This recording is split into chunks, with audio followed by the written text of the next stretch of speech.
नमस्ते दोस्तों, हमारे शरीर में आई हुई 11 बॉडी सिस्टम के बारे में बातें करना शुरू किया है और अब तक हम 3 बॉडी सिस्टम के बारे में बात कर चुके हैं। ये सारी सिस्टम के अंदर कितने ऑर्गन्स इन्वॉल्व होते हैं, ये ऑर्गन्स एक दूसरे के साथ मिलके कैसे काम करते हैं, अगर इनमें से कोई एक ऑर्गन्स भी सही तरीके से काम नहीं करता है तो पूरी सिस्टम कैसे डिस्टर्ब होती है और ये डिस्टर्बेंस की वजह से कौन से हेल्थ प्रॉब्लम्स हमें हो सकते हैं, ये सब के बारे में हमने बात की है।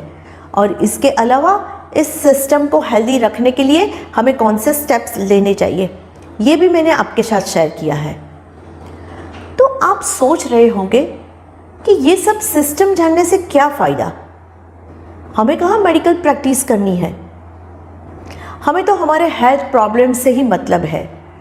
जो कुछ भी कॉमन प्रॉब्लम्स अभी जो सोसाइटी में है ज़्यादातर होते हैं, बस उसे कैसे आते हुए रोका जाए, या तो अगर आप कोई प्रॉब्लम से सफ़र हो रहे हो तो उसकी सिवियरिटी कैसे कम की जाए, यही जानने में आपको इंटरेस्ट है। सच बता रहा हूँ ना मैं।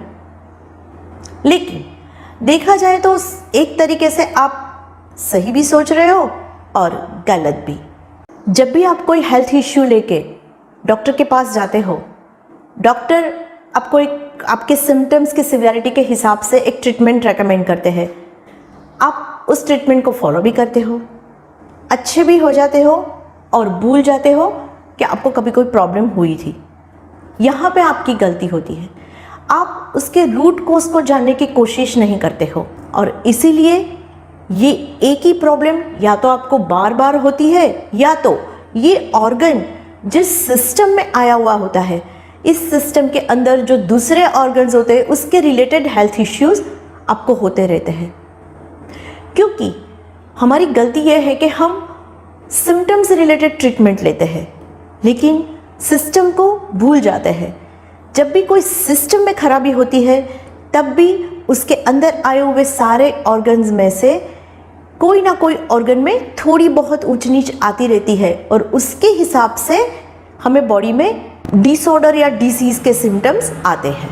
इसलिए सिस्टम को जानना बहुत ज़रूरी होता है।